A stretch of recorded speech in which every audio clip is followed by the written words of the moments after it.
The two sides met for 3 hours in New York Thursday, and according to the league, the players' final proposal would have raised average salaries to $7 million in the sixth year of the deal. But if I had $10 million, a bowl with $10 million in it, and only one of us, only the two of us had access to it, and then I gave you that same $1 million, you would say, wait a minute, why do you get the other 9? They informed us that they've gotten the votes necessary amongst their group to lock us out, and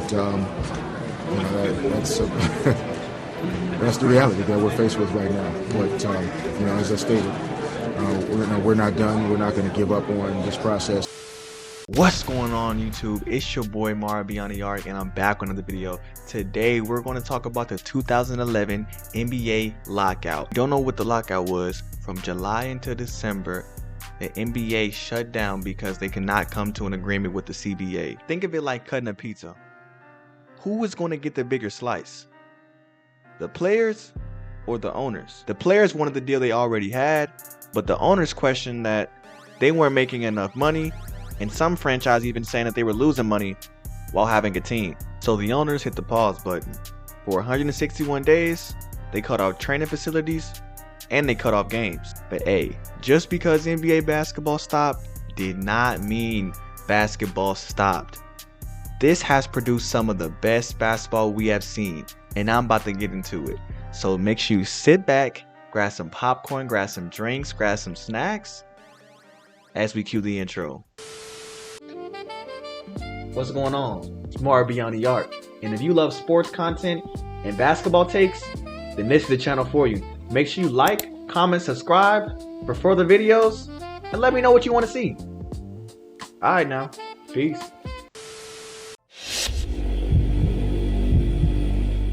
Imagine if tomorrow Adam Silver announced the NBA season was canceled. No LeBron, no Steph, no Christmas games, nothing. Sounds impossible, right? But that's exactly what happened back in 2011. For 161 days, the NBA completely shut down. Billionaires were fighting millionaires. Players were flying overseas. Fans had no idea basketball would ever come back. And somehow, one decision during this lockout changed the NBA forever.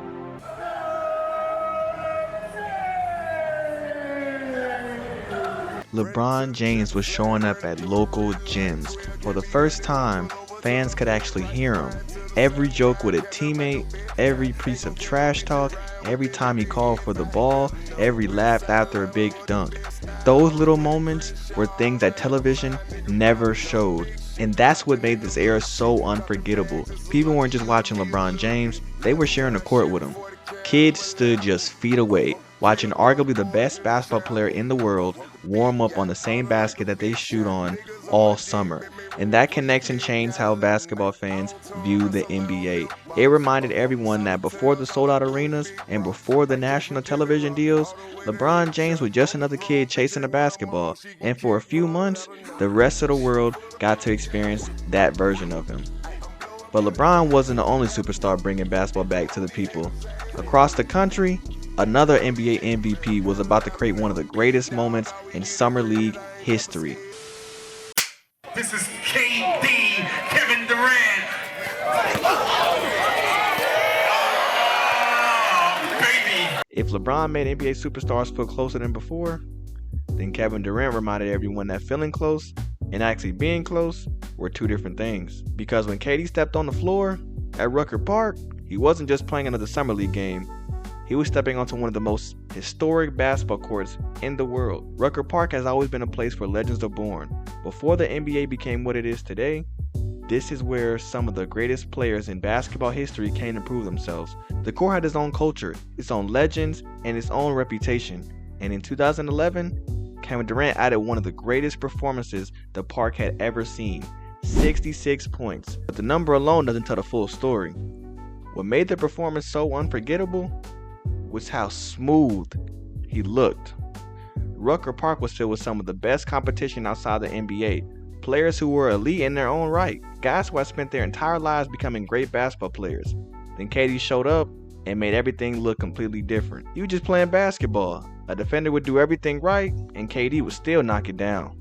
And the double team would come and he would still find a way to score. That was the moment that showed fans the difference between a great basketball player and an NBA legend. Because LeBron made fans realize these players were human. They could walk into gyms, talk to people, and be around the same community that supported them. But KD showed the other side, the enormous skill gap. Being 10 feet away from a player might make you feel like you're a part of their world, but once the ball went up, it became obvious they were operating on a completely different level. KD's 66-point performance at Rucker Park wasn't just a legendary summer game. It was a reminder of why NBA players are the best basketball players on the planet. And for basketball culture, moments like these are what an era truly needs. Las Vegas, j'ai déjà fait des plans pour Noël, tout ça, j'étais en France, quoi. But while fans in America were packing high school gyms to legendary streetball courts, another chapter of the lockout was unfolding thousands of miles away. With no timeline for the NBA's return, players stopped waiting. Instead, they started taking their talents across the globe. One of the most fascinating stories belonged to Tony Parker.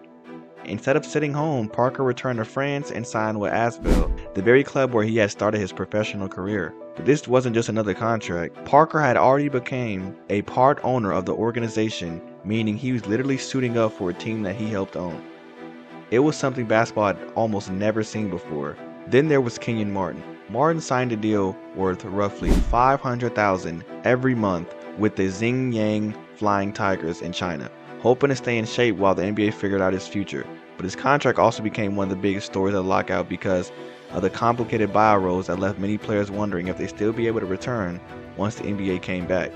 J.R. Smith turned his stint in China into must-watch entertainment, putting up huge scoring nights and becoming one of the league's biggest attractions. Everywhere you looked, basketball was growing. The lockout transformed basketball into something bigger than one league. And looking at the 2011 NBA Lockout, it wasn't just a pause in NBA history, but it became the biggest global celebration of this era. Looking back at it, it's hard to believe any of this actually happened. For a few months, it felt like the entire basketball world had been turned upside down. And then, it was over. Optimistic that that will all come to pass and that the NBA season will begin on December 25th, Christmas Day. The NBA and the players had finally came into an agreement. The trading camps reopened and everybody went back to business as usual. But something had changed. The league that returned wasn't the same league that left. Owners had just watched hundreds of millions of dollars play in crowded gyms, overseas arenas, and legendary courts with almost no control of what happened. One awkward landing, one torn ACL, and one career-ending injury would have been all it would take for NBA media to criticize the players. But as contracts continued to explode, the risk became even harder to justify. A player making $40 million a year eventually became a player making $60 million a year. Today, some superstars are signing contracts well worth over $300 million.